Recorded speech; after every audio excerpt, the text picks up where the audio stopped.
Chapter 3 Expansion. When the attention is held focused on an object, this is known as dharana. When awareness flows evenly toward the point of attention, this is known as dhyana. And when the same awareness, its essential nature, shining forth in purity, is as if unbounded, this is known as samadhi. Dharana, dhyana, and samadhi practiced together are known as sanyama. When sanyama is mastered, the light of supreme knowledge dawns. But sanyama has its application at every stage of the development of this knowledge. It is the heart of yoga, more intimate than the preceding limits. Yet even sanyama is outside that pure unboundedness. The transformation of the bounded state occurs when the attention moves from the rise and fall of the mind's impressions to the silence that pervades when its activity is settled. This silence flows evenly into the mind because it becomes a latent impression itself. Samadhi parinama, the transformation of the settled mind, is the alternation between the minds being one-pointed and being unbounded. And from this comes ekagrata parinama, the transformation of one-pointedness, the state in which activity and silence are equally balanced in the mind. These are the transformations of the mind, the transformations that operate in matter. Transformations of quality, form, and state are similarly explained. Each object carries its past, present, and future qualities within it. The diversity of matter is caused by the laws of nature that conduct evolution. Sanyama, on the three transformations, brings knowledge of the past and future.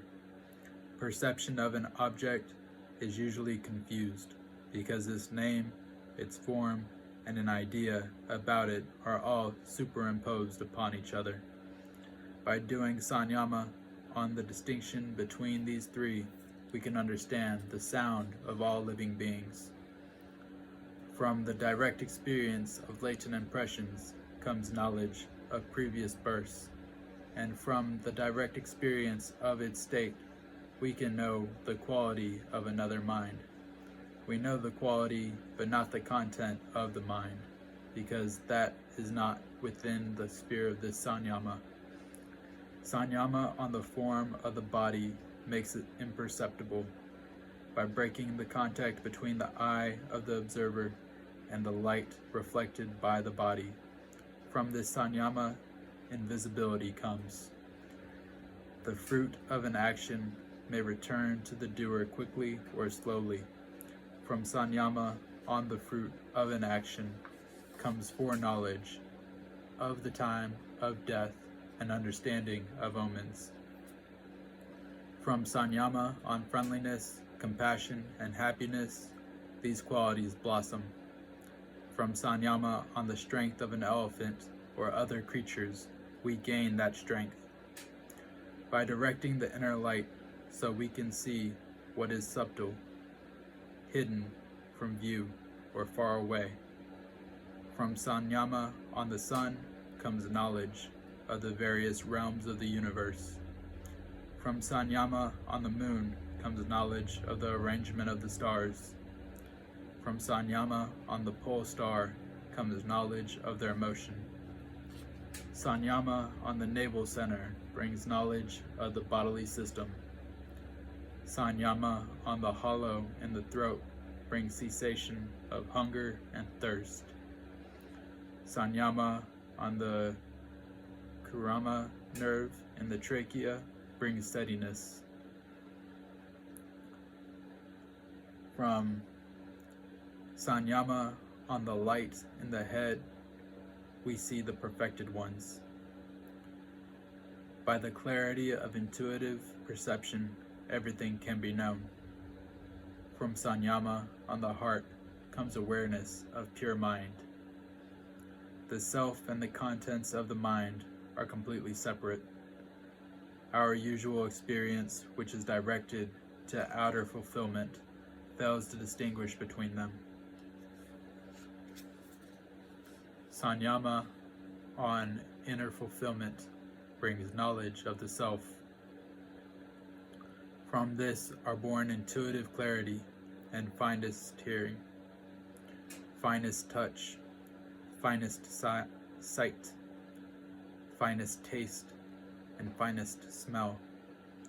These are subordinate to the state of pure unboundedness, but are the perfection of a mind still operating at the subtle level. When attachment to the body is loosened, and there is perfect knowledge of the movement of the mind, the ability to enter another's body is gained. On mastery of Udana, the life breath that rises through the body, we can direct it upward and avoid contact with such things as water, mud, and thorns. On mastery of Samana, the life breath that nourishes the body shines with radiant light. From Sanyama on the relationship of hearing and Akasha, celestial hearing is gained. From Sanyama on the relationship between the body and Akasha, together with absorption in the lightness of cotton fiber, we can move through the air at will.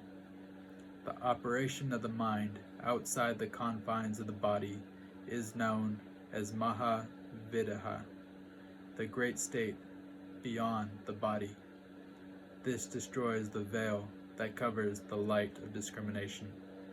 Mastery over the elements comes from Sanyama on their forms: earth, water, fire, air, and space. On their characteristics: mass, fluidity, heat, motion, and omnipresence. On their essence: odor, flavor, form, texture, and sound. On the relationship between these forms, characteristics, and essences, and on their evolutionary purpose. From the mastery over the elements comes the 8 physical perfections: shrinking the body to the size of an atom, becoming very light, becoming very heavy, becoming very large, developing an irresistible will, controlling the elements, materializing objects, and causing them to disappear, fulfilling all desires.